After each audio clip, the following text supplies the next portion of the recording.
ಮಾಂಜ್ರಾ ನದಿಗೆ ಹರಿದು ಬಂದ ಮಳೆ ನೀರು.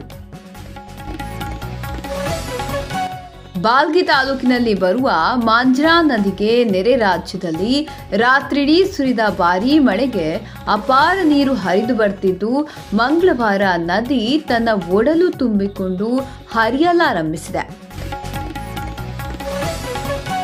ನೆರೆ ರಾಜ್ಯದ ಲಾತೂರ್, ಉಸ್ಮಾನಾಬಾದ್, ಬಿಡಾ, ಸೋಲಾಪುರ ಸೇರಿ ವಿವಿಧ ಜಿಲ್ಲೆಗಳಲ್ಲಿ ಭಾರೀ ಪ್ರಮಾಣದ ಮಳೆ ಸುರಿಯುತ್ತಿರುವ ಹಿನ್ನೆಲೆ ಬತ್ತಿ ಹೋದ ಮಾಂಜ್ರಾ ನದಿಯಲ್ಲಿ ನೀರಿನ ಶೇಖರಣಾ ಪ್ರಮಾಣ ಹೆಚ್ಚಾಗಿದೆ.